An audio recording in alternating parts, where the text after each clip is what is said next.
Okay, good afternoon everyone.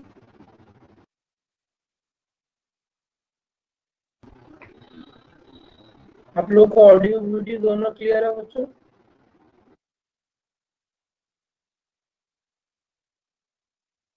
Okay,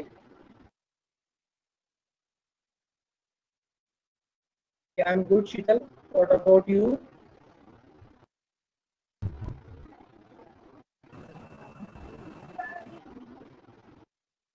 कल आपके काफी सारे डाउट्स रिसीव हुए थे मुझे। हाँ, एक आध क्वेश्चन का सॉल्यूशन मैंने भेज दिया था, जैसे टाइम मिलेगा मैं और भी क्वेश्चन के सॉल्यूशन आपको भेज दूंगा, ठीक है। और एक चीज और, आपने यहाँ पर मुझे कोडिंग डिकोडिंग का एक स्क्रीनशॉट भेजा था जिसमें दोनों डाउट्स हैं या पर्टिकुलर क्वेश्चन है?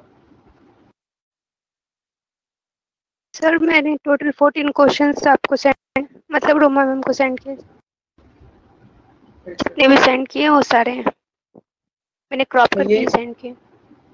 एक में 2 क्वेश्चन है तो इसलिए मैं पूछ रहा हूँ। Yes sir, yes sir, yes sir, दोनों ही डाउट है? यस सर, टोटल 14 है।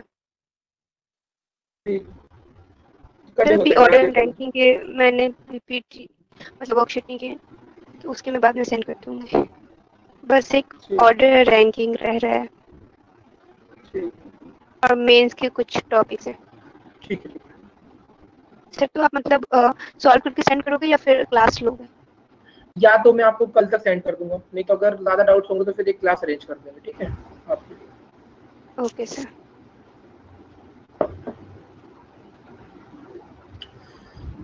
Good afternoon. सर पजल के 2 क्वेश्चन होंगे, तो वो मतलब अगर आप ऐसे क्लास लेके बता दो तो ठीक रहेगा। पजल वाले क्वेश्चन देखो ऑलरेडी सारे हमारे मतलब सारे स्लॉट्स बुक्ड है, तो मुश्किल से कोई डाउट सेशन मिलेगा तो आप मुझे अपना क्वेश्चन भेज देना, सॉल्यूशन में करानी कोशिश, सॉल्यूशन उसका मैं सेंड कर दूंगा, ठीक है। सॉल्यूशन में जितनी एक्सप्लेनेशन होगा मैं लिख दूंगा। Okay sir.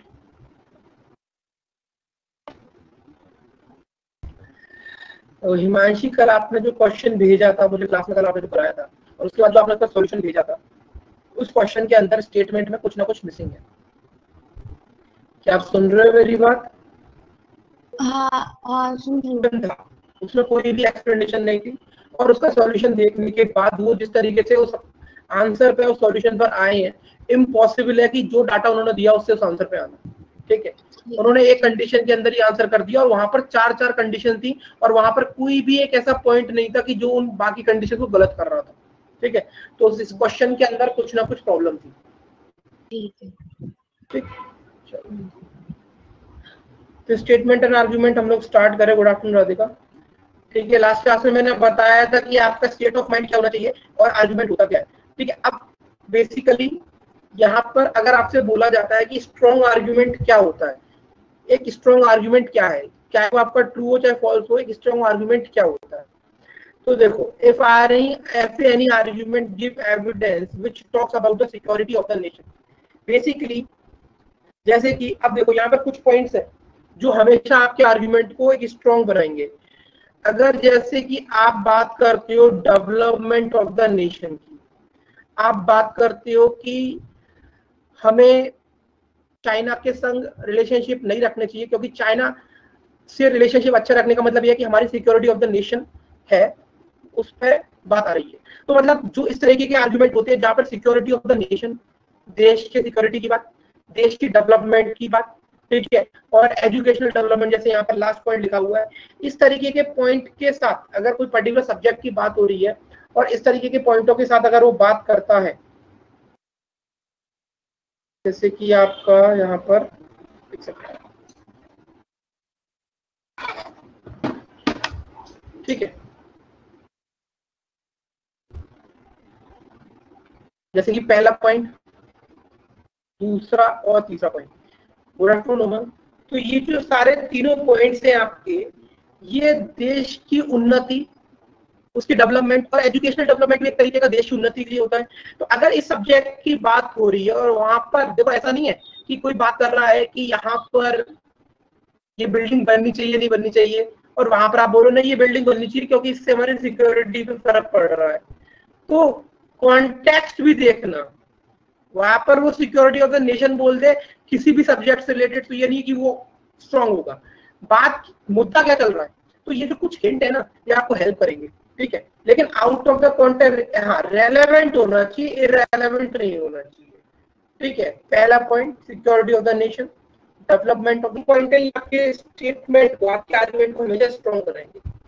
तीसरा होता है यूनिवर्सल ट्रूथ और प्रूवन फैक्टर, यानी कि अगर कोई भी चीज हो रही है, ठीक, और उसमें अगर आप कुछ फैक्चुअल डाटा देते हो जो यूनिवर्सल ट्रूथ हो, जैसे कि sunrise in the east and sets in the west, ठीक है, धरती की हर चीज केंद्र की तरफ आकर्षित होती है, तो ये सारी कैसी चीजें यूनिवर्सल ट्रूथ है,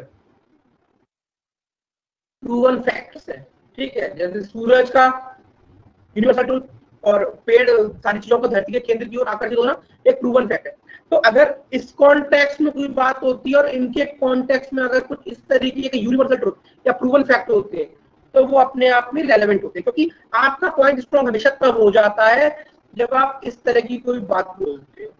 और इसके संग आप ये ले सकते हो स्टैट्स, अगर आप कोई भी चीज स्टैट्स के साथ प्रेजेंट करते हो अपनी, कि दिल्ली में क्लाइमेट, दिल्ली में ऑर्डर इवन का जो चालू किया था केजरीवाल जी ने, कि ऑड नंबर की जो गाड़ियां वो एक दिन चलेंगी, इवन की एक दिन चलेंगी, तो ऐसे कोई बोलेगा कि सर ये तो इररिलेवेंट है, इससे हम पॉल्यूशन कैसे कंट्रोल करें, तो बोलता है सर ये बहुत इंपॉर्टेंट है, क्योंकि अगर नंबर ऑफ व्हीकल्स रोड पे कम होंगे तो पॉल्यूशन कंट्रोल हम कर पाएंगे। वैसे भी पॉल्यूशन कंट्रोल दिल्ली का 3.75 से ऊपर जा चुका है, जो कि वर्स्ट सिचुएशन में है। अब यहाँ पर किसी ने स्टैट्स का इस्तेमाल किया है, तो ऑब्वियस सी बात है कि स्टैट्स का यूज करना, मतलब स्टैट्स अपने आप में एक प्रूवन चीज होती है, हाँ उस मंथ का डेट दे सकते हैं, ठीक है। तो बेसिकली जब आप स्टैट्स की बात करते हो तो इसका मतलब ये है कि आप स्टडी करके बात कर रहे हो किसी चीज की, क्योंकि स्टैट्स का मतलब ये है कि प्रूव हो चुकी है वो चीज, तो अपने आप में एक स्ट्रॉन्ग पॉइंट पुट करती है। अब चौथी चीज, हमारा और सबका सुप्रीम अथॉरिटी, यानी कि अगर आप नेशन के कॉन्टेक्स्ट में बात करते हो तो सुप्रीम कोर्ट, जैसे कि अगर आप किसी कंपनी में काम करते हो तो उस कंपनी का सुप्रीम अथॉरिटी कौन होगा, सीईओ, ठीक है। किसी दुकान पर काम करते हो तो उसका मालिक, मतलब सुप्रीम अथॉरिटी वर्ड यहाँ पर यूज करने का मतलब ये है कि अगर आप जिस भी जगह पे काम करते हो और किसी भी वहां की अथॉरिटी जो सबसे सुप्रीम है यानी सबसे पावरफुल है, अगर उसका कोई इंस्ट्रक्शन होता है तो उसका जो भी इंस्ट्रक्शन है या जो भी आर्ग्यूमेंट है वो हमेशा स्ट्रॉन्ग माना जाएगा, ठीक है। ऐसा इसलिए करा जा रहा है क्योंकि सुप्रीम कोर्ट के ऑर्डर्स है, तो वो चीज स्ट्रॉन्ग है, क्योंकि उसके अलावा तो कोई चीज और हो नहीं सकती स्ट्रॉन्ग, वो सबसे ज्यादा स्ट्रॉन्ग होती है, तो सुप्रीम माने अपने आप में स्ट्रॉन्ग हो गया, ठीक। नेक्स्ट आता है फैक्ट्स बेस्ड ऑन एक्सपीरियंस और प्रूफ, जैसे कि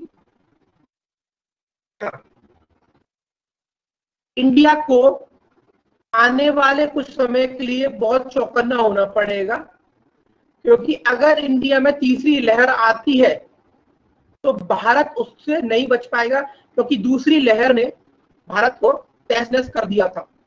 तो मतलब आप ये बोल रहे हो कि इंडिया को स्ट्रॉन्ग एक्शन लेने चाहिए तीसरी वेव से बचने के लिए, और आपने पॉइंट बोला कि दूसरी वेव जब इतनी खतरनाक थी, तो आपने ये बात कब बोली, वो प्रूव हो गया, एक्सपीरियंस आपने देख लिया क्या हाल हो रहा है इंडिया का, तो मतलब कोई ऐसी चीज, ऐसी दुर्घटना जो घटित हो चुकी हो और उसके आधार पर आप पॉइंट बोल रहे हो कि भाई आगे भी प्रिकॉशन ले लो, वरना ऐसा पास्ट में हो चुका है और सबको वो चीज पता है तो वो चीज घट जाएगी, यानी कि सेकंड को एक्सपीरियंस करने के बाद, बिल्कुल, मतलब कोई चीज एक्सपीरियंस हो और वो चीज एक्चुअल में इफेक्ट डाल के गई हो, तो वो भी चीज क्या होती है आपकी स्ट्रांग होती है, क्योंकि क्या है आप किसी बात को बोल रहे हो, देखो अब जैसे जो प्रूवन फैक्ट है और एक्सपीरियंस है कहीं ना कहीं कोरिलेट करता है। प्रूवन मतलब चीज हुई है, लिखित में है, एक्सपीरियंस का मतलब लिखित में नहीं है लेकिन हुई है, सबने एक्सपीरियंस किया, सबने झेला हुआ है। तो ये जो कुछ पॉइंट्स हैं ये आपके किसी भी आर्ग्यूमेंट को स्ट्रांग बनाते हैं। एक बार इन पॉइंट्स को पढ़ लो और किसी में डाउट हो तो एक बार पूछ लो।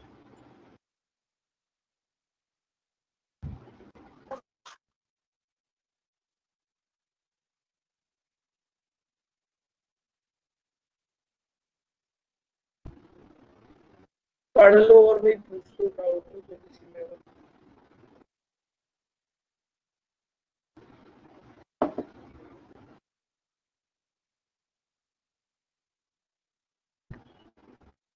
बच्चों किसी में डाउट है किसी को? सर एक बार सर छठा फिर से बताना, छठे में क्या? Educational development. जैसे कि अगर मैं बोलता हूं कि इंडिया को सेकेंडरी क्लासेस तक एजुकेशन फ्री कर देनी चाहिए।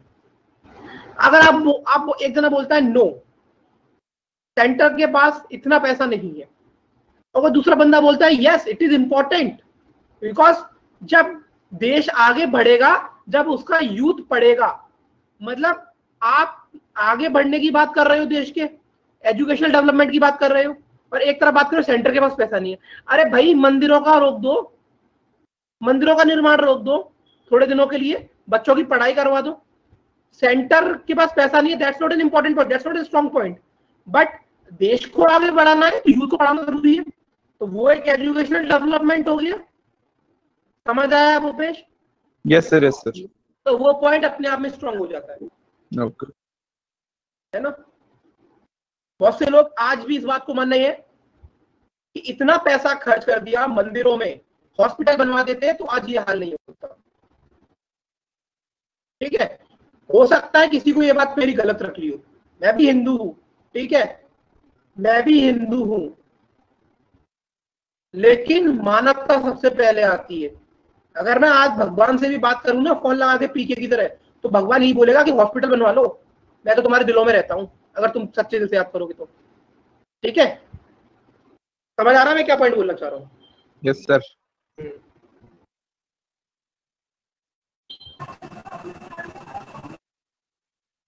चलो हिमांशी, समझ आया पॉइंट सारे?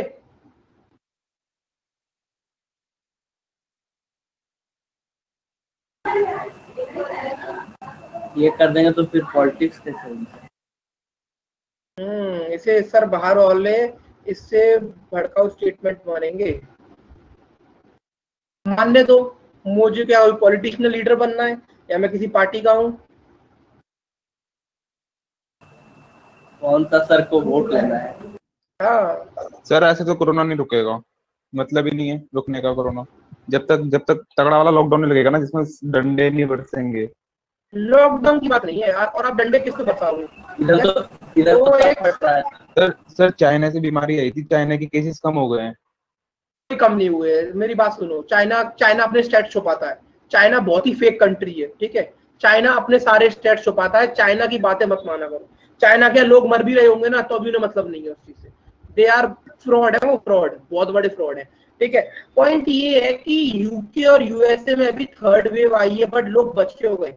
यहाँ पर एम्स के डायरेक्टर ने 2 दिन पहले एक बात बोली थी, एम्स के डायरेक्टर ने 2 दिन पहले एक बात बोली थी, उन्होंने बोला था कि हमारा टारगेट ये है कि 30 जून तक हम पूरे कंट्री को वैक्सीनेट करते हैं। और यूके यूएसए में भी जो मौतों का तांडव था वो इसलिए रुका था क्योंकि उन्होंने पूरा कंट्री वैक्सीनेट कर दिया था। ठीक है, तो वो वैक्सीनेशन करना इंपॉर्टेंट है, और उन्होंने टारगेट बताया था कि इंडिया को अगर 30 जून तक पूरा कंट्री को वैक्सीनेट करना है तो एक दिन में 2 करोड़ वैक्सीन लगनी चाहिए, और अभी इंडिया के पास वैक्सीन की कमी है। अगर हम लोग वैक्सीनेट हो जाएंगे। प्रणति बिल्कुल गलत, यूएस में लोग सुनते हैं। अच्छा ठीक है, आपने जो पॉइंट बोला यूएस में लोग सुनते हैं, मुझे एक बात बताओ प्रणति, अगर यूएस में लोग सुनते थे, यूएस के लोगों का पता है, यूएस के लोगों ने जब पहली बार लॉकडाउन लगा था लास्ट ईयर, यूएस में भी तो कितनी डेथ हुई है, कोई नहीं सुनते। आपको आज मैं एक बात बताऊंगा, याद रखना, पढ़ा लिखा आदमी और एक गंवार आदमी, पढ़ा लिखा आदमी जो होता है ना, उसको समझाना बहुत बेकार होता है, उसको बहुत टेढ़ा होता है, लेकिन एक गंवार को आप समझा दोगे ना, वो समझ के चुपचाप बैठ जाएगा। लेकिन पढ़े लिखे को समझाना बहुत टेढ़ी चीज है, क्योंकि उसका ईगो बीच में आ जाता कि मुझे क्या समझा रहे हो। अमेरिका के लोगों का था कि हमारा राइट मूवमेंट का जो राइट है ना, राइट टू लिव, वो छीना जा रहा है लॉकडाउन के वक्त। उनको तभी इतने लोग मरे हैं यूएस के अंदर। यूएस कोई समझदार लोगों का देश नहीं है, वो महाबेवकूफों का देश है। ठीक है, पढ़े लिखे आदमी को समझाना, वो कहेगा नहीं मैं क्या सुनूं, तुम बीएड हो, मैं एमटेक करा हुआ हूँ, मुझे मत समझाओ, I know what is right for me. एक गवार से बोले भाई मर जाएगा, चुपचाप बैठ जाओ, वो चुपचाप बैठ जाएगा। ठीक है, हाँ, देवा लाइक दिस ओनली संदीप। ठीक है, तो वो सब चीजें बेकार है। हाँ ठीक है, ठीक, तो ठीक है, हमें बेसिकली यहाँ पर न्यूट्रल रहना है, भावुक होके नहीं सोचना। ठीक है, जैसे मैंने बताया, नहीं मैं पॉलिटिक्स में नहीं जा रहा, मैं आ रहा अपना खुद का ऑब्जर्वेशन है। पता नहीं प्रियंका, इसका तो कोई डॉक्टर ही बता सकता है। ठीक है बच्चों, अब बात करते हैं वीक आर्ग्यूमेंट की, मतलब ऐसे पॉइंट जो आर्ग्यूमेंट को कमजोर बनाएंगे, जैसे कि ओवर एक्सग्रेशन। यानी कि ओवर एक्सग्रेशन का मतलब क्या होता है, जैसे कि बात इत्तू सी है और उसका इतनी बड़ी कहानी बना देना, जैसे कि इसने चोरी करी है, क्या इसे सजा मिलनी चाहिए? तो एक बंदा बोलेगा हाँ इसने चोरी करी है, इसे फांसी पर चढ़ा दो। यहां पर क्या हो रहा है, ओवर एक्सग्रेशन, मतलब जिस चीज की, जिस सजा की जितनी कीमत नहीं है आप उससे ज्यादा दे रहे हो। भाई उसने पॉकेट मारी है, उसे फांसी पर चढ़ा दोगे, इसे बोलते हैं ओवर एक्सग्रेशन। मतलब जिसकी जितनी जरूरत उतनी सजा दो ना। मतलब आपने किया क्या, आर्ग्यूमेंट में आपने सजा तो दी है, लेकिन आप बोल रहे हो कि फांसी पे चढ़ा दो। समझ आया पॉइंट ओवर एक्सग्रेशन का मतलब? विराट कोहली 3 मैच से परफॉर्म नहीं कर रहा, उसको इंडियन क्रिकेट टीम से निकाल देना चाहिए। भाई अगर वो 3 मैच से चल नहीं रहा तो उसको रेस्ट दे दो, थोड़ा मेंटल पीस मिलेगा, काम करेगा। आपने टीम से बाहर निकाल दिया उसे, समझ रहे हो? मैं सिर्फ एग्जांपल दे रहा हूं, विराट कोहली को टीम से कोई बाहर नहीं निकाल सकता, he is the best, right? चलो, होप कर रहा हूं आपको ये पॉइंट समझ में आ रहे होंगे। मैं मस्ती मजाक के कुछ जोक्स के थ्रू आपको चीज समझाने की कोशिश कर रहा हूं। नहीं विराट को मैं कुछ नहीं बोल रहा, he is also my favourite. Words like nothing, every, all, none और नो। अब एक्चुअली में होता क्या है, ये आपका आर्ग्यूमेंट में भी, असम्पशन में भी, कंक्लूजन में भी, अगर कोई भी चीज एक्सट्रीम लेकर बात कर रहा है, जैसे कि हम बात करते हैं, हाँ जैसे कि रिसेंट जो केस चल रहा है, ये बोलता है कि इंडिया को क्या स्टेप्स उठाने चाहिए कोरोना को कंट्रोल करने के लिए। आपने आर्ग्यूमेंट दिया, sir lockdown is the only method, lockdown is the only step through which we can control the spread of कोविड-19। आपकी बात ठीक है, बट आपने क्या वर्ड का इस्तेमाल किया, it is the only step. क्या भाई ये एकमात्र तरीका है? तो क्या एम्स का डायरेक्टर बेवकूफ है जो वैक्सीनेशन के लिए बोल रहा है?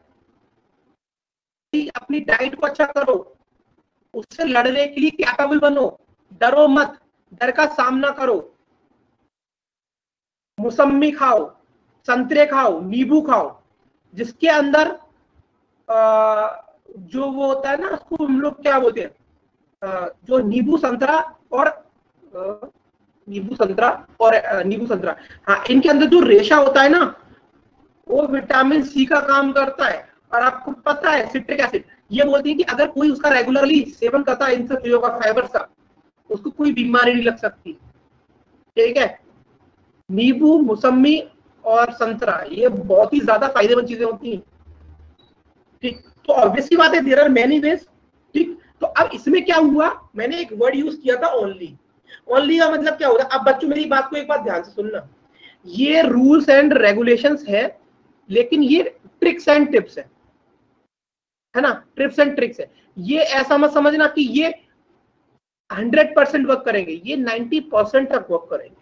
उसके बाद आपको अकॉर्डिंग टू द स्टेटमेंट उसे कॉन्टेक्स्ट में जाकर सोचना है। ठीक है, चलो, थर्ड है कंपैरिजन।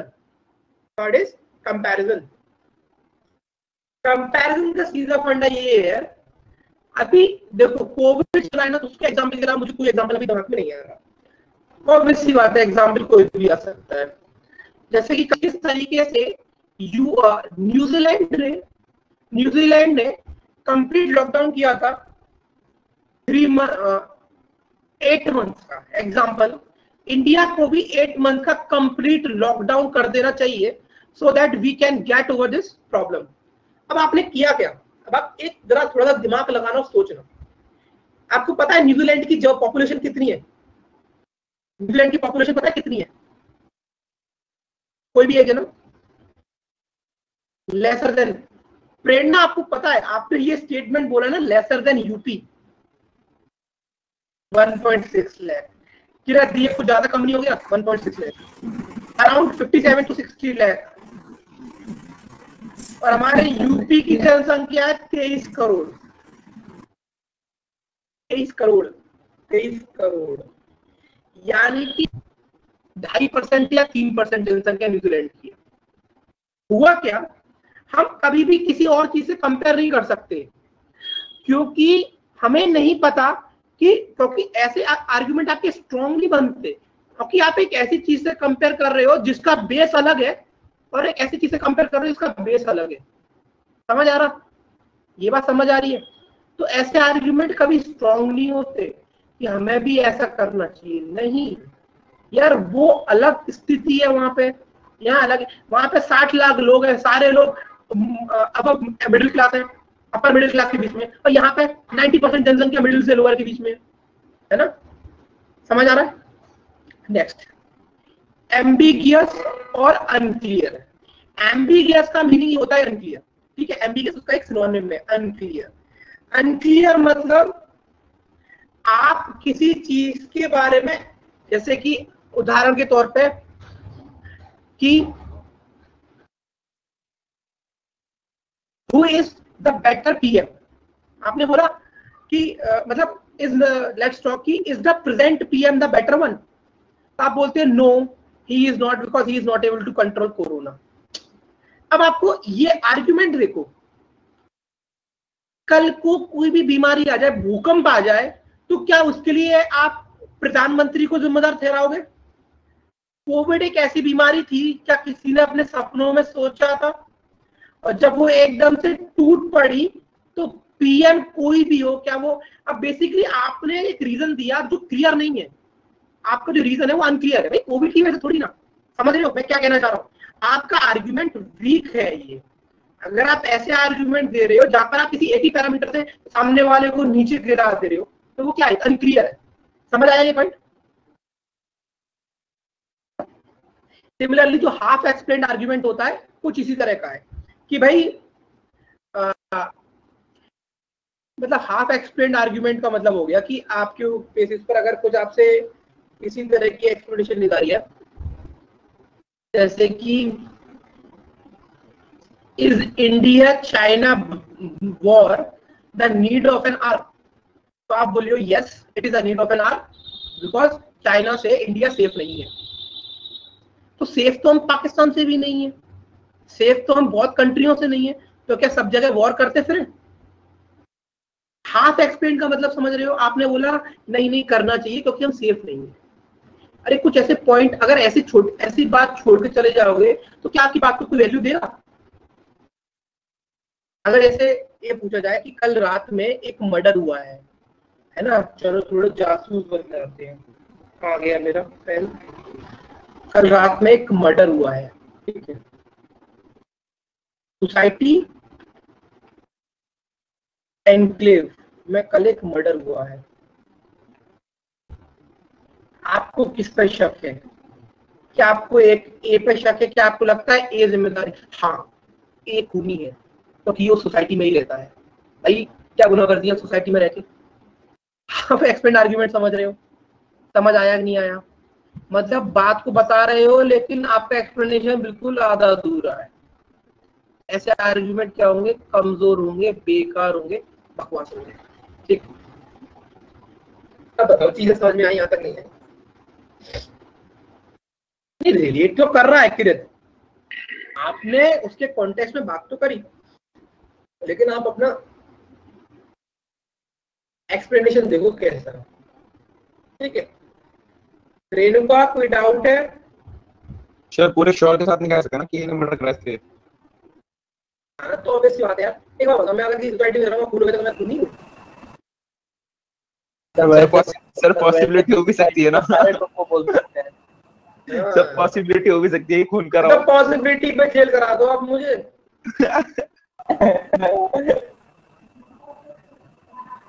चलो अच्छा, मैंने स्टेटमेंट आर्गुमेंट पढ़ा है, मुझे जेल करा रहे हो सर। एक्सपीरियंस और कंपैरिजन में डिफरेंस क्या है? कंपैरिजन में तो ममता जमीन आसमान का फर्क है।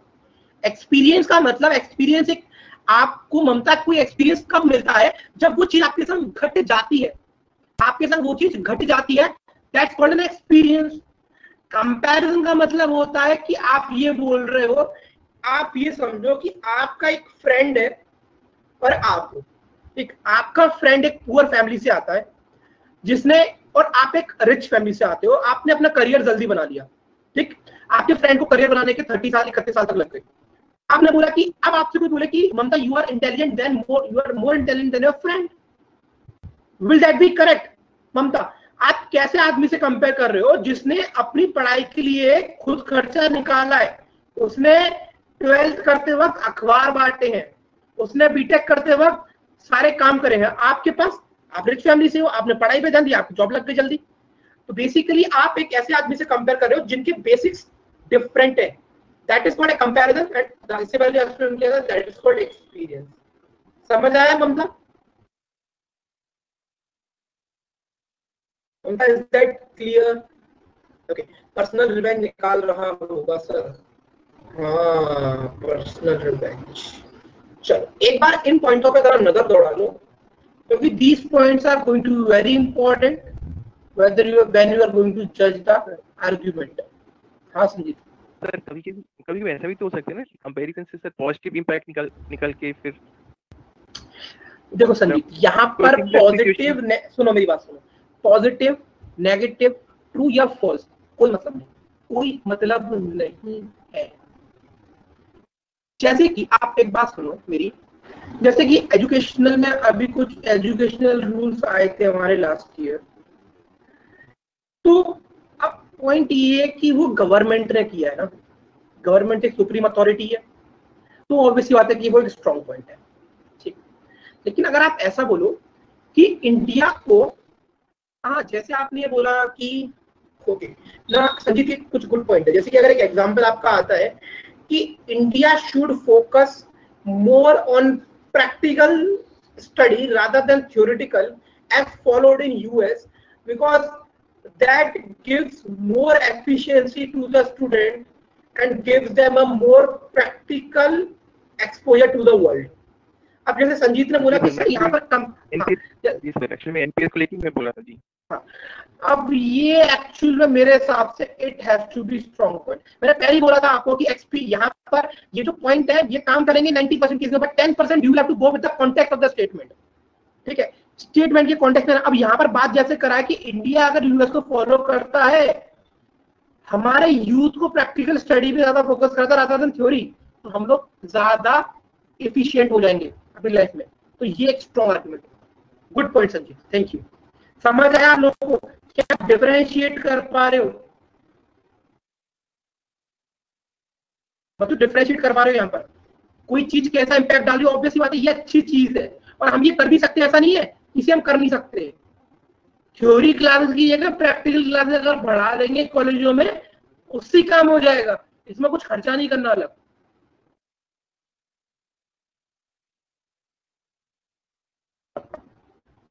और कोई पॉइंट पूछो, आप जितने पॉइंट पूछोगे उतनी थ्योरीज की अच्छी क्लियर होगी।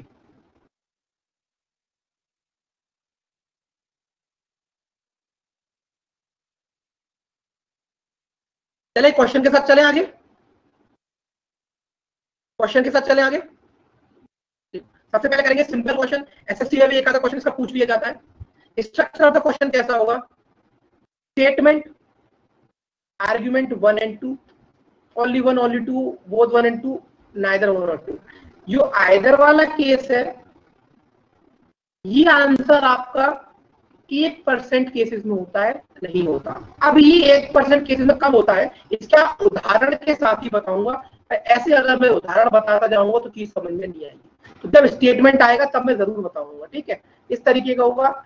जो एसएससी में अगर क्वेश्चन आएगा तो ये वाला आपको देखने को नहीं मिलेगा, बैंकिंग में ये वाला देखने को मिलेगा। एसएससी में बहुत सिंपल क्वेश्चन आ जाते हैं और बैंकिंग में भी इजी आते हैं, बस थोड़ी सी थ्योरी उनकी लंबी होती है। चलो क्वेश्चन नंबर 1 देखो, ध्यान से पढ़ो, सारे मुद्दों को समझो, फिर जवाब देना, क्योंकि यहाँ पर गणित नहीं है, यहाँ पर रीजनिंग का कोई और टॉपिक नहीं है, ठीक है। यहाँ पर दीपक आप आए हो, स्टूडेंट है कोई दीपक करके, यहाँ पे कोई स्टूडेंट नहीं है, ठीक है। दीपक ने भी कल मुझे एक क्वेश्चन भेजा था सिटिंग अरेंजमेंट इसका पजल का, वो क्वेश्चन भी आपका कॉन्ट्राडिक्ट कर रहा था, ठीक है। हिमांशी ने भी कल हमने क्लास में क्वेश्चन किया था, वो भी कॉन्ट्राडिक्ट कर रहा था। इसलिए मैं ये बोलता हूँ कि जो भी पब्लिकेशन की आप बुक वगैरह खरीदते हो ना, थोड़ा उसका फीडबैक देख के खरीदा करो, क्योंकि पॉइंट ये होता है कि वो लोग तो टाइप कर देते हैं, लेकिन नोट भी हटा दिया कहीं से, या नोट जहां पे आना चाहिए था वहां नहीं रखा, पूरा क्वेश्चन गड़बड़ हो जाता है। और ये छोटी छोटी चीजें जो होती हैं, कल भी हमने क्वेश्चन लिया था 4 to 5 वाले बैच में, जहां पर कंडीशन गलत ही नहीं हो रही थी, और आंसर की जब देखी तो आंसर उन्होंने बना के थे 4 आंसर पॉसिबल थे, ठीक है। तो थोड़ा सा बुक परचेजिंग करते वक्त एक बार किसी से पूछ लिया करो कि भाई कौन सा बेस्ट है, क्योंकि राइटिंग मिस्टेक बहुत होती है बुक्स के अंदर और बच्चे भी परेशान हो जाते हैं, ठीक है। और ऐसा बहुत होता है, इसलिए मैं बोलता हूँ कि प्रीवियस ईयर की कोई बुक जैसे किरण पब्लिकेशन वगैरह ज्यादा अच्छी रहती है। हिमांशी प्रीवियस ईयर में था क्वेश्चन, ये नहीं बोला मैंने, प्रीवियस ईयर का क्वेश्चन आपको कैसे पता चला कि वो क्वेश्चन प्रीवियस ईयर में आया था? हिमांशी आप खुद बैंक के पेपर दे चुकी हो, आप मुझे एक बात बताओ, क्या कोई भी बैंक का पेपर बाहर आता है? कोई भी बैंक का पेपर बाहर आता है क्या? कभी आपने अपना आंसर की देखी है बैंक के किसी पेपर की? वो प्रीवियस वाली बुक थी कि भाई ऊपर लिखा था। बच्चे मैं क्या पूछ रहा हूँ उसका जवाब दो। क्या कभी आपने जितने बैंक के पेपर देखे हैं, क्या कभी उसकी आंसर की देखी है? नहीं। तो एक बात बताओ, प्रीवियस ईयर कैसे पहुंचा? ये जो यूट्यूब पे फोन करते दिखाते ना, हमारा सेंटर से बच्चे को कॉल जा, हाँ बच्चे क्या क्वेश्चन पूछा गया था बताओ, तो बोलता है सर एक सवाल आया था जिसमें 8 लोग सर्किल में बैठे थे, उन्हें ये पसंद था वो पसंद था, बन गया सवाल। ऐसे बना देते हैं, ठीक, मान के जाता है वो सवाल भी ठीक है। राइटिंग में टाइपिंग में तो मिस्टेक कर सकते हैं लोग, आप वहां पे खुद लगाना दिमाग अपना, वो सवाल हो ही नहीं सकता। फिर मैं कहाँ से करूँ?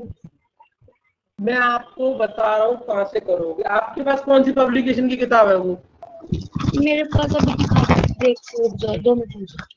नहीं तो ऐसी कोई बात थोड़ी ना, एक आधा सवाल तो हर बुक में गलत मिल जाएगा, ठीक है। लेकिन मैं आपको जब पढ़ाता हूँ तब मैं आपको एक कॉन्फिडेंस दिलाने की कोशिश करता हूँ कि अगर आपका सॉल्यूशन आता है तो आप करेक्ट हो सिटिंग अरेंजमेंट पजल में, ठीक है।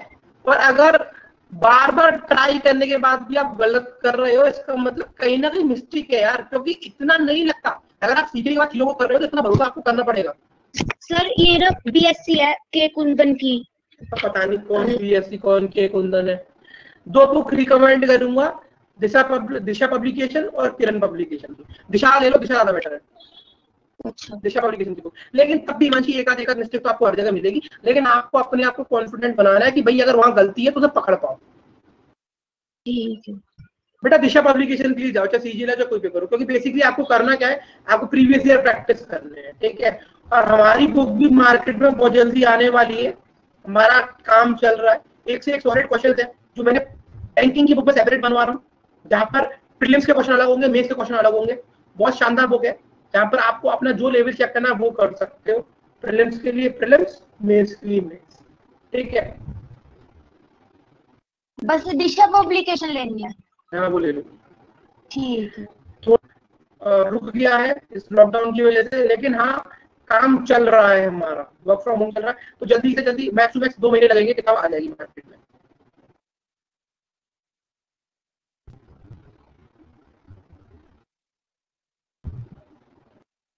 और बैंकिंग वालों की मैंने अलग से बुक बनवाई है, उसमें सिर्फ मैं 4 से 5 टॉपिक लेके आऊंगा, sitting arrangement, puzzle, machine input output,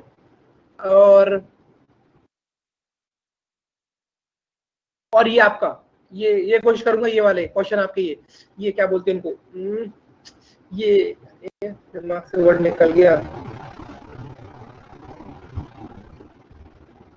अरे आई नीड अ वर्ड,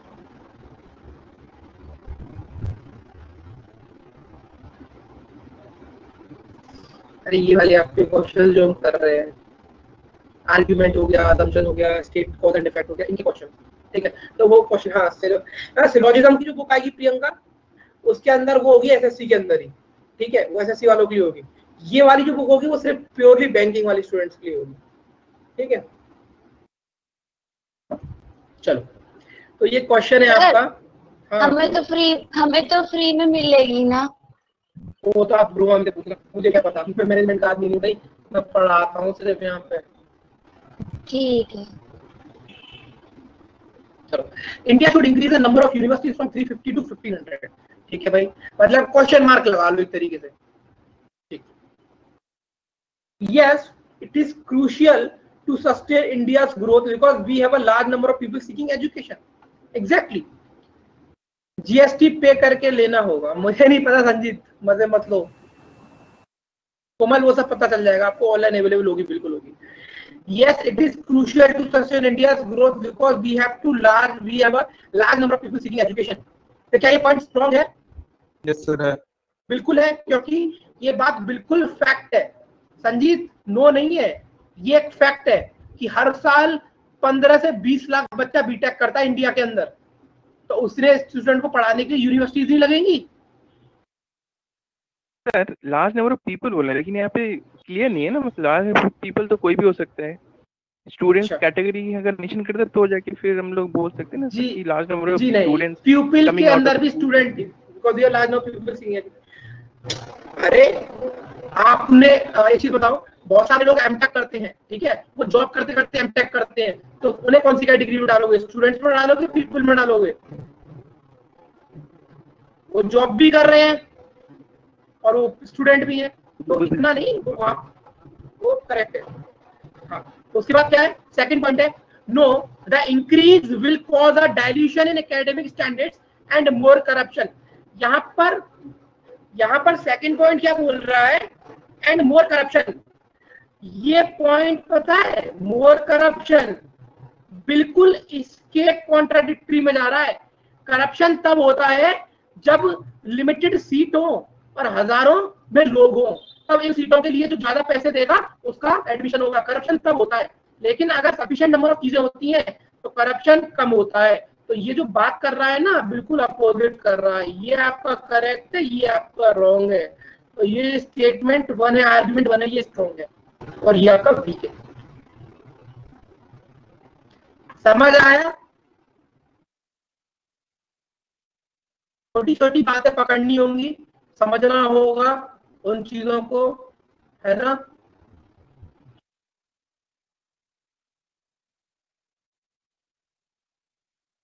चलो बच्चे मन के सच्चे, सब समझ में आ गया? क्वेश्चन नंबर 2 देखो।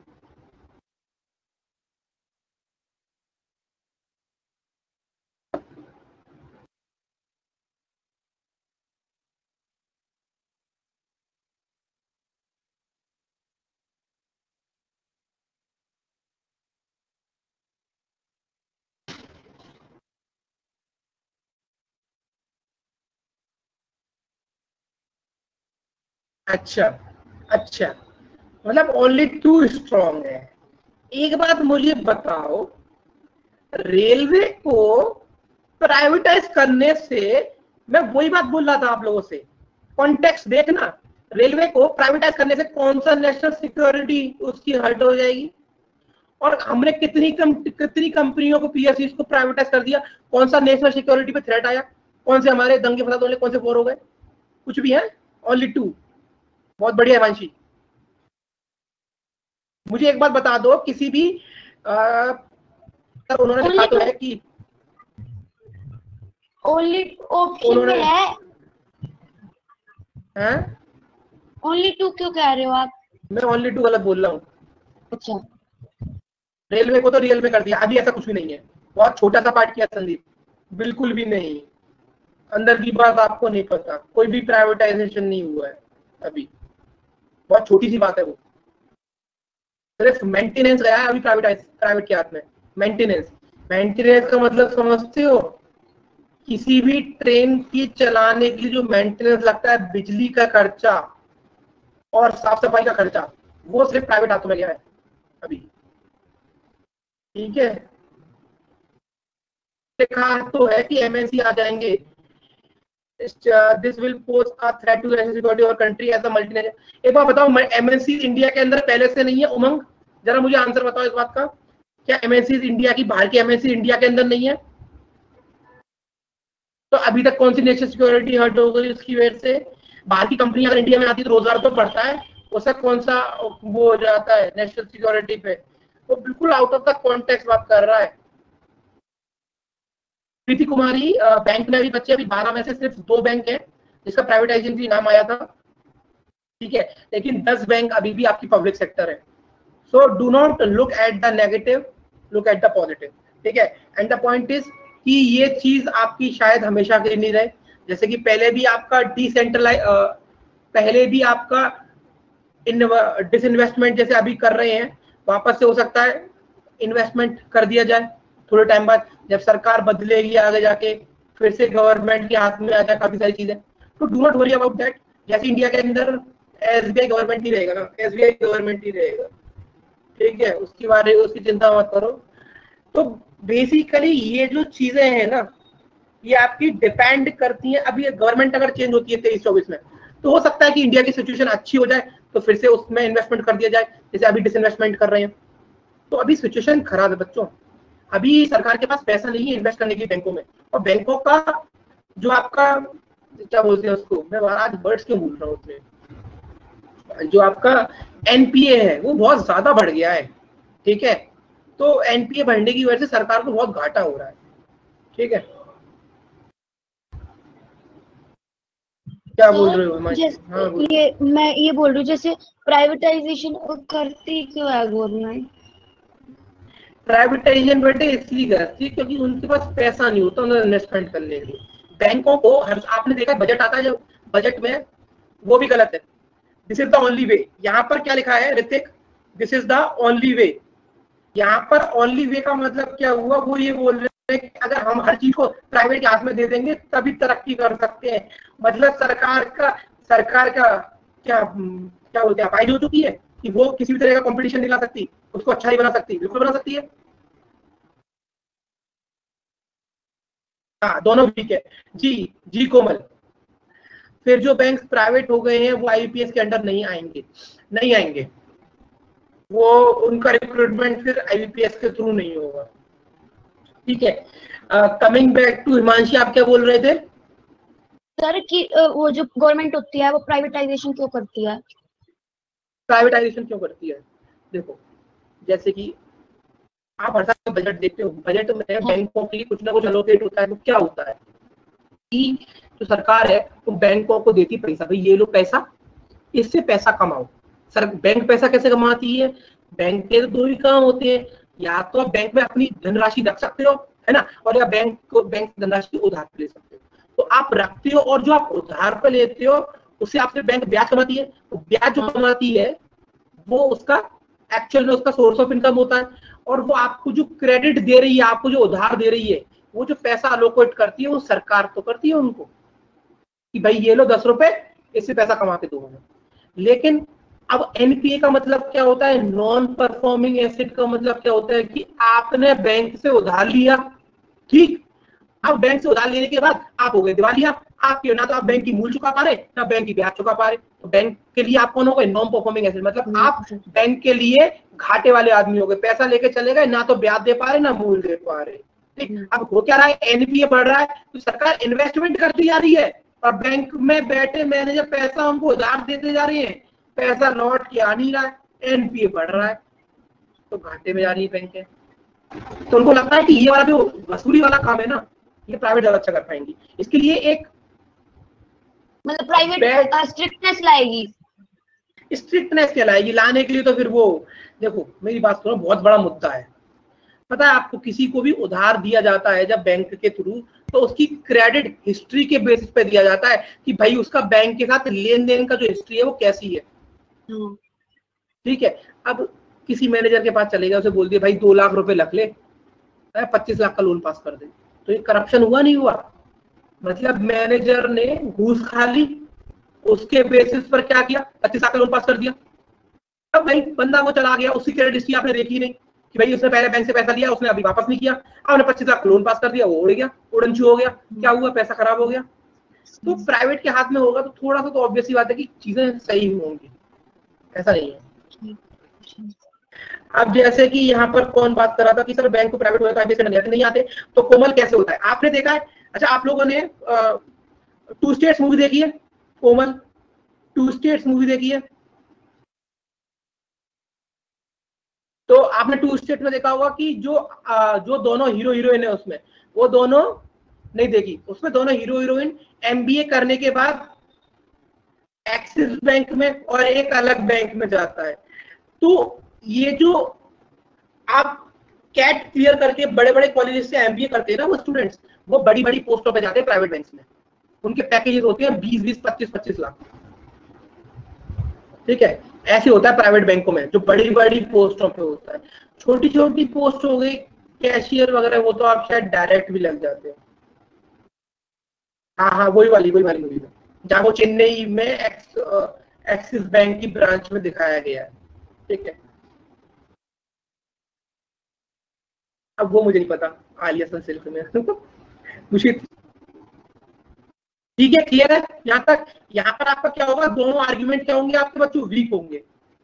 ठीक है, देखो ये टॉपिक आपका क्या बोलते हैं, फिर से भूल गया, कम्युनिकेट मतलब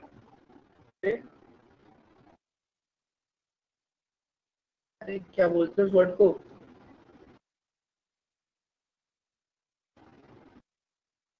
नहीं, ये टॉपिक तभी आता है जब हम लोग इसके बारे में डिस्कशन करते हैं, तभी आपके अलग अलग पहलू क्लियर होते हैं। ठीक है, चलो ये दोनों वीक आर्ग्यूमेंट है। अगला देखो,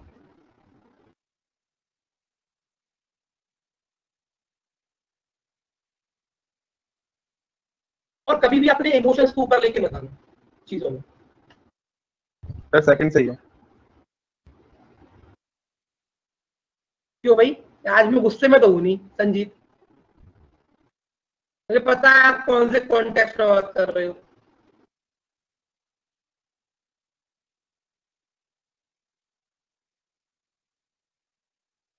सर सेकंड सही है। सेकंड सही है, ठीक है, देखते हैं, बात करते हैं उसके ऊपर। सेकंड बहुत सारे जो आपको हजम नहीं होंगी, तो चाय पी तो रही है, आज मैं बूस्टर नहीं दिख रहा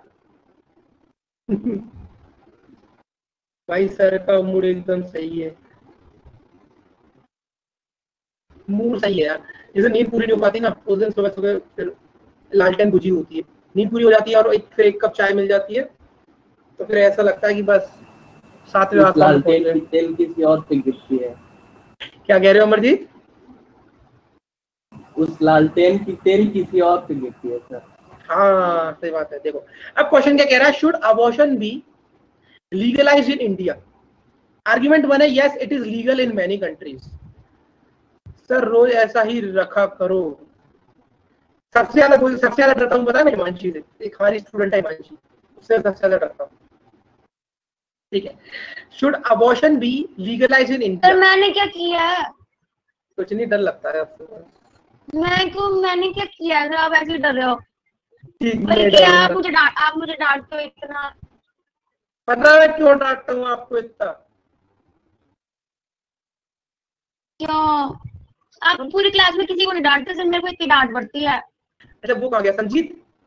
क्यों डांटता हूँ पता है? हिमांशी मेरी फेवरेट स्टूडेंट है। मतलब फेवरेट ऐसे डांटोगे मत, बनाओ फेवरेट फिर मेरे को। ठीक है, तो यहाँ क्या लिखा है, should abortion be legalised in India? तो यहाँ क्या लिखा है, yes it is legal in many countries. यहाँ पर साफ साफ अक्षरों में देखो कि भैया हमें कंपेयर नहीं करना, तुम अपने देश में करो, हमें नहीं करना लीगलाइज। ठीक है, ये वीक पॉइंट है।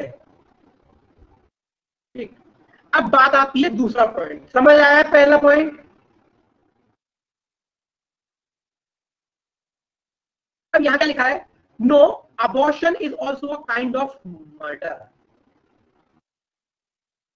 मानते हैं कि अबॉर्शन करना गलत है, सोचना, इमोशंस को रख दो साइड से। Abortion is also kind of murder. मानती है कि अबॉर्शन करना गलत है, बट क्या अबॉर्शन को मर्डर करना एक हीनियस क्राइम होता है? क्या अबॉर्शन को मैं मर्डर से कंपेयर करके ठीक कर रहा हूं या इसे ओवर एग्जैगरेट कर रहा हूं? Just be practical, don't be emotional. I know abortion is not the right thing, but can we compare it with murder? Sir weak point है सर, ये भी मेरे ख्याल से। देखो मर्डर एक बहुत खतरनाक चीज होती है, होता तो अबॉर्शन भी गलत है, मान रहा हूं मैं उस बात को, लेकिन in the context of statement argument ये कहीं ना कहीं ओवर एग्जीग्रेट कर रहा है चीज, समझ आया बच्चों? सर अगर सर सिंपल सी बात है, अगर अबॉर्शन एक मर्डर होता तो दूसरी कंट्री कर रही है, वो भी फिर तो मर्डर ही कर रही है ना, वो भी उनके लिए भी गलत है। तो नहीं, वो देखो आप कंपेयर मत करो, क्या बोलते हैं आप, इंटरचेंज, मतलब दोनों आर्गुमेंट को इंडिपेंडेंट रखो, ठीक है? क्योंकि अबॉर्शन क्या होता है, कोई लोग, हाँ बोलो। सर ये वैसा तो एकदम फर्स्ट आर्गुमेंट में सर, कोई तो होता है जानबूझकर करवाता है सर। नहीं लेकिन एक बात बताओ, यहाँ पर हम लोग जनरल बात कर रहे हैं, अगर 10 में से 5 गलत है और 5 सही है, तो हमें उनकी ना 5 गलत की बात करनी ना 5 सही की बात करनी, हमें 10 के 10 को जनरल करके बात करना है। भाई किसी की मजबूरी है यार, किसी की बहुत, आपको देखो प्रैक्टिकल चीज है, बहुत मजबूरी है इंसान की, मानता हूं गलत है, लेकिन फिर आप जब इसको मर्डर कह दोगे तो मजबूर वालों के लिए गलत होगा, है ना? और मर्डर नहीं कहोगे तो आपको क्या करना है कि ठीक है गलत है, abortion is a wrong thing, is a wrong deed, वो ठीक है, बट मर्डर थोड़ा ज्यादा हो रहा है। तो यहाँ पर आपके दोनों आर्ग्यूमेंट क्या होंगे, वीक होंगे। अब मुझे बताओ बच्चों, क्लियर है ये पॉइंट?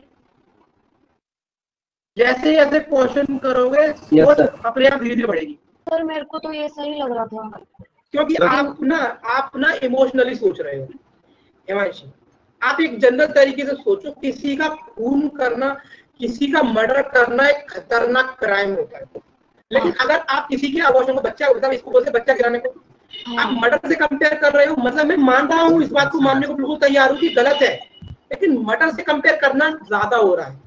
मर्डर मतलब यही ना कि खूनी, किसी की जान आप ले रहे हो, तो फिर ये हम किसी की जान ही तो ले रहे हैं।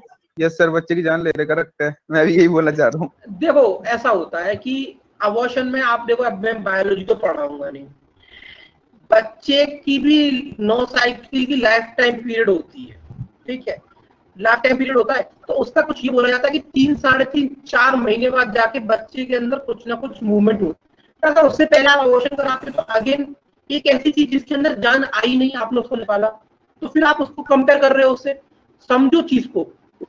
अगर आप ऐसा सोच रहे हो, सर जब इसको हम मर्डर से कंपेरिजन कर रहे हैं, तो जो मजदूर लोग हैं वो इस दुनिया में को लाकर भी, तो वो अगर उसको कंपेयर करें दुनिया में आने के अगर बाद, उसके तो भी फीटस बोला जाता है, फीटस जैसे वर्ड यूज किया मानसी ने, फीटस बोला जाता है, उससे पहले जान नहीं आती, ठीक, उससे पहले कर रहे हो तो ठीक भाई, मतलब यार भाई वही बात आ जाएगी कि मैं अगर ठीक या ना ठीक बोलूंगा तो चीजों में दिक्कत आएगी।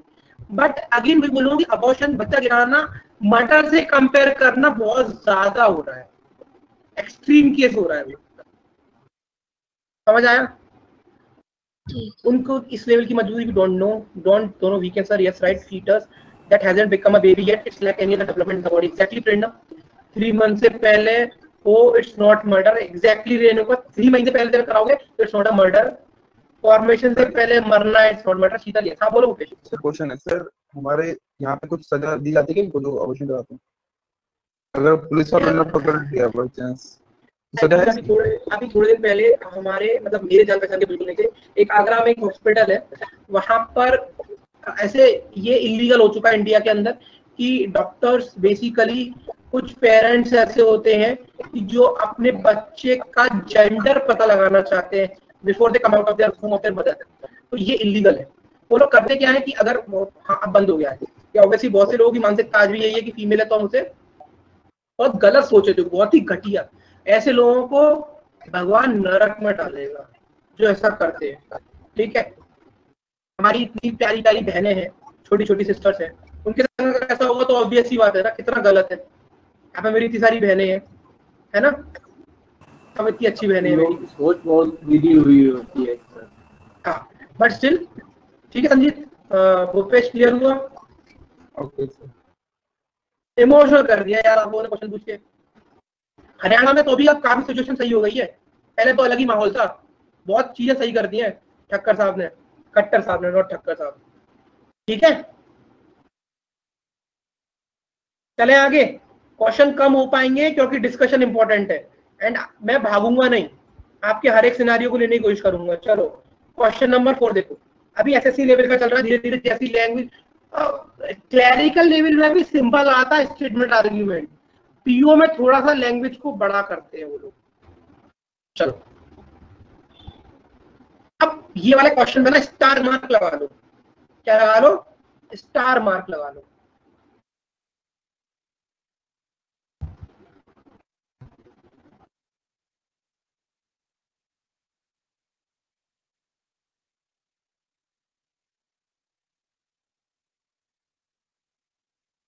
बेटा ऋतिक आप सुनो, ऐसे आर्ग्यूमेंट जो दोनों स्ट्रॉन्ग है एक ही पॉसिबल है। मेरी बात को ध्यान से सुनना। जैसे ऋतिक ने बोला should more big industry be started in urban areas, yes it will create more job opportunities, बिल्कुल सही है भैया। No it will create pollution and population, बिल्कुल सही है भैया, दोनों सही है। लेकिन अगर भैया ये काम होता है तो ये काम नहीं हो पाएगा। मतलब कि सुनो, यहां पर सबसे बड़ी बात क्या है कि अगर ये काम होता है, अगर यस है तो ये पॉजिटिव इंपैक्ट डाल रहा है, और अगर ये काम होने से नहीं रोकता हूं तो अच्छा अगर ये काम हो गया तो ये नेगेटिव इंपैक्ट डालेगा। सुनना मेरी बात को, मतलब कि अगर मैं फैक्ट्री बनाता हूं तो जॉब अपॉर्चुनिटीज आएंगी, वो एक अच्छी बात है, लेकिन अपने साथ साथ पॉल्यूशन और पॉपुलेशन लेकर आएंगी, वो एक खराब बात है। उसके बाद दोनों अपनी तरह स्ट्रॉन्ग है, लेकिन अगर मैं सेकंड पॉइंट को रोकता हूं पॉल्यूशन और पॉपुलेशन की होने से, तो कहीं ना कहीं बेरोजगारी, जॉब अपॉर्चुनिटी को बढ़ने से रोक रहा हूं।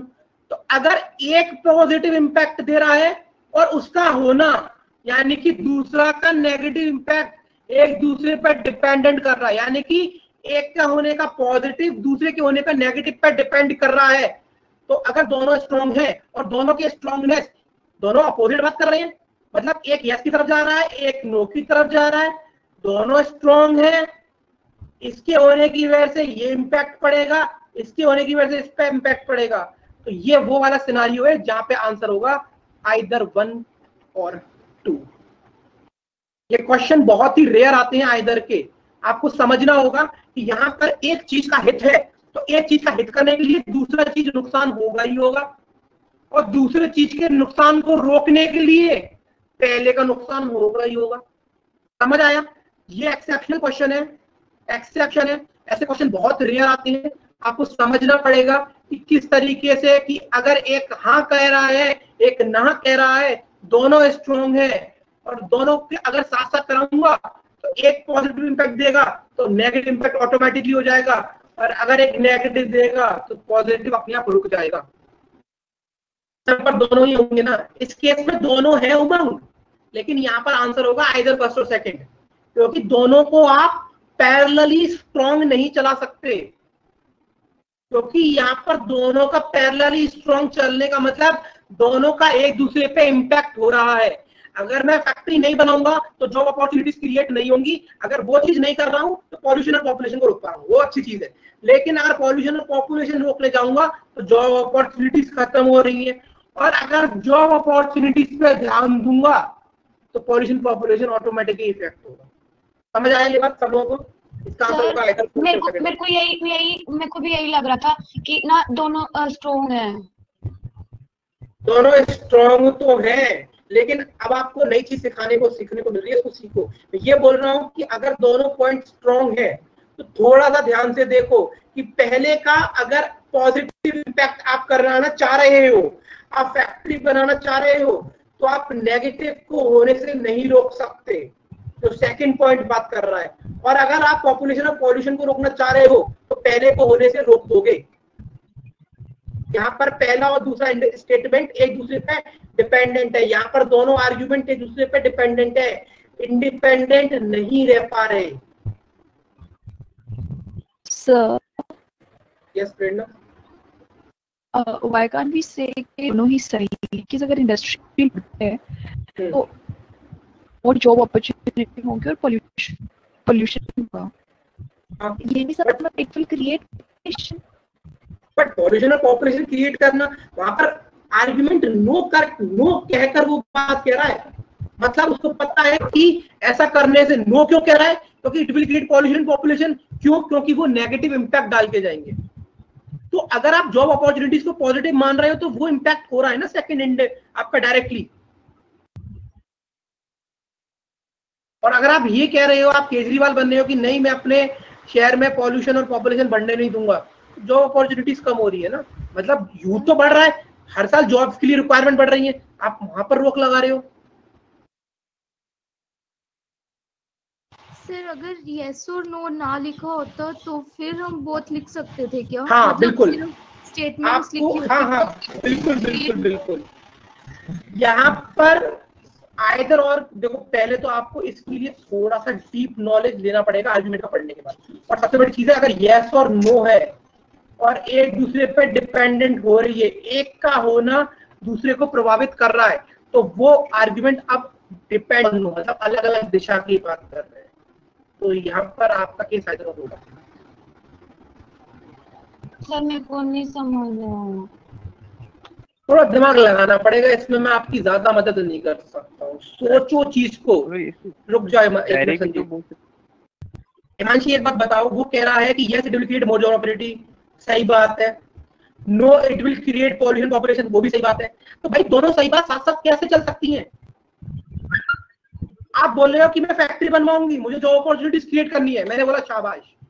दूसरा बोला नहीं कर सकते भाई, वैसे ही यहाँ पर पॉपुलेशन इतना बढ़ रहा है, उसकी भी सही बात है, शाबाश। तो भाई शाबाश अगर दोनों को दे रहा हूँ, दोनों की शाबाश, दोनों शाबाश होके क्या दोनों अपना काम साथ साथ कर लेंगे? कहेंगे मैं पॉपुलेशन रोकूंगा, मैं पॉल्यूशन रोकूंगा, दूसरा बोलेगा मैं जॉब अपॉर्चुनिटीज क्रिएट करूंगा। भाई फैक्ट्री नहीं बना पाओगे, दोनों खुश होकर चले गए, काम तो एक का ही होगा। हाँ, दोनों काम एक साथ हो जाएंगे, इधर जॉब हो जाएंगी और इधर पोल्यूशन भी साथ हो रहा होगा। अच्छा, तो वो मना कर रहा है कि पॉल्यूशन नहीं होने दूंगा, तो उसे खुशी मिलेगी पॉल्यूशन करके? वो यस थोड़ी ना कर रहा पॉल्यूशन के लिए, वो तो नो कर रहा है ना। अच्छा हाँ, दोनों एक साथ नहीं हो सकते। हाँ, और दोनों चीज एक दूसरे पे डिपेंडेंट है। हाँ, इस केस में आपका आइदर और लगेगा। ठीक है, समझ आई थोड़ी सी बात? हाँ। अब बोलो Sanjay. Sir it will create more job opportunities बोला, ठीक है, तो मुझे ये लग रहा है कि पॉल्यूशन एंड पॉपुलेशन तो वैसे ही था तभी, तो पॉल्यूशन। एक बात बताओ, आपने केमिस्ट्री पढ़ी है? केमिस्ट्री में एक वर्ड होता है जो इक्वेशन को फास्ट कर देता है, उसे कैटलिस्ट। तो यहाँ पर अगर जहाँ पर पॉल्यूशन और पॉपुलेशन ज्यादा है, एक और फैक्ट्री खड़ी कर दूं तो कैटलिस्ट का काम नहीं करेगा पॉपुलेशन और पॉल्यूशन के लिए। यहाँ पर हम उसको रोकने की बात कर रहे हैं, कंट्रोल करने के लिए इफेक्ट सोच रहे हैं, आप कैटलिस्ट का काम करने का ट्राई कर रहे हैं। हाँ। संजीत, इतनी सारी बातों में आपका क्या डाउट क्लियर हुआ? नहीं हुआ तो सामने आ जाओ। हाँ सर, क्लियर तो है सर, लेकिन एक पॉइंट में रखना चाहता हूँ कि सर ये जो डेवलपमेंट है सर, डेवलपमेंट के लिए सर अगर हम कोई स्टेप लेते हैं तो जो सेकंड आर्गुमेंट है तो बाई प्रोडक्ट है ना सर, क्योंकि एक पॉपुलेशन और पोल्यूशन तो ऑटोमेटिक होना ही है। तो इस बेसिस में हम लोग सर प्रेफरेंस ज्यादा नहीं देंगे कि हाँ हमें चाहिए जॉब अपॉर्चुनिटीज पहले। नहीं, क्यों? आज ऑक्सीजन की जो हालत है, ऑक्सीजन की कमी है, समझ रहे हो कि अब भी आगे बताना पड़ेगा। उन्नति कर लो, हाँ उन्नति आप कितनी भी कर लो, लेकिन पीने के लिए पानी नहीं है साफ, और सांस लेने के लिए अगर साफ हवा नहीं है तो उन्नति करके कहाँ जाओगे? ऊपर भगवान के द्वार पे तो जाना ही है। समझ रहे हो संजीत? पॉल्यूशन और पॉपुलेशन बहुत बड़ा मुद्दा है अगर आप इंडिया के कॉन्टेक्स्ट में बात कर रहे हैं तो। आप उसको छोटा नहीं हाँक सकते। क्लियर हुआ सब लोगों को? मानसी क्लियर हुआ? सर क्लियर है। कामयाब हुआ आपको समझाने में? ठीक है, हम होंगे कामयाब। ठीक है भाई, तो नेक्स्ट सैटरडे को भी हम लोग इसी के साथ कंटिन्यू करेंगे इस टॉपिक को। कोशिश करेंगे कि जबरदस्त बना पाए अपना, आपके लिए पूरी कोशिश करूंगा कि इसको अच्छा बना पाऊं। हाँ, at times it is very confusing. हाँ मानसी। सर मुझे एक क्वेश्चन पूछना था एग्जाम से रिलेटेड, क्योंकि मैंने कभी एग्जाम दिया नहीं ना बैंकिंग। ये पूछना था कि जो 90 मिनट्स मिलते हैं तो वो जैसे कि सब्जेक्ट वाइज मिलते हैं या फिर हम 90 मिनट्स पूरे मिलते हैं तीनों सब्जेक्ट करने के लिए? कौन जैसे कि सा? मान लीजिए आप मैंने प्रीलिम्स जैसे मान प्रीलिम्स की बात कर रहे हो आप? जी नहीं, प्रीलिम्स होता है 60 मिनट का, ठीक है। हाँ सर वही और 60 मिनट का। नहीं, आप सेक्शन खुलेगा 2020 का। अच्छा अच्छा You cannot switch before the allotted time is completed. Okay sir. Sir जैसे हमारा जो हाँ। टेस्ट नहीं होता जैसे सैटरडे को, उसमें ना 20 नहीं होते, उसमें ना कोई भी सेक्शन कभी भी कर लो। एक काम करो, अभी दोबारा को फोन लगाना इसके बाद और ये बोलना कि सर हमारे इतनी मेहनत करके टेस्ट बनाते हैं, बोलोगी ये वाली बात है? ये वाली बात बोलना रूमा मैडम को फोन करके, मैडम सर हाँ हमारे इतनी मेहनत से टेस्ट बनाते हैं, ठीक? हाँ बोलोगी ये बात जरूर बोलना। अभी बोलनी है। हाँ, और फिर बोलना और सर हम इतनी मेहनत वो करते हैं, हम भी मेहनत करते हैं, लेकिन हमें एग्जाम का सिनारियो नहीं मिलता, एग्जाम का एनवायरनमेंट नहीं मिलता, ऐसा क्यों है भाई, सही कराओ, ठीक है। ऐसे पहली वाली लाइन जरूर बोलनी है कि हमारे सर बहुत मेहनत करते हैं। अच्छा ठीक है, ये बोल दूंगी। ठीक है चलो। ये नहीं बोलूंगी सर, ये काउंटिंग वाली बात है, मैं ऐसे नहीं बोलूंगी। मेरी तारीफ जरूर करनी है, लेकिन बस याद रखना आप बनाते हो। हाँ तो और क्या है, वाह भैया, मेरी राइटिंग नहीं समझ में आती जब वो सॉल्यूशन देता हूँ मैं नीचे। मैं तो सॉल्यूशन नहीं देखती ना फिर। हाँ विद्वान हो बहुत। नहीं मैं नहीं देखती। वो आप बात करो मैनेज मैम से, वो मॉक में सेक्शनल टाइम क्यों नहीं होती, क्योंकि वो टेक्निकल बंदों का काम है, ठीक है, हमारा ठीक काम है। है पढ़ाना। ठीक चलो ठीक है बच्चों, बाय बाय। तो एसबीआई क्लर्क पोस्टपोन नहीं होगा, इस बात को मैं पेपर पे गारंटी से लिख के दे सकता हूँ। सर ये कितने क्वेश्चन आते हैं इसमें एसएससी के? एसएससी में तो यार आ गया तो आ गया, नहीं आया तो नहीं आया, ऐसा हाल है। अच्छा सर ये कब होगा हमारा एसबीआई क्लर्क? जून 30 जून के आखिरी हफ्ते में। ठीक है। और मेंस होगा मई के आखिरी हफ्ते में या अगस्त के पहले दिन। चलो भाई बाय बाय, टेक केयर, पढ़ाई करो, संडे एंजॉय करो, ज्यादा मत सोना, बाय।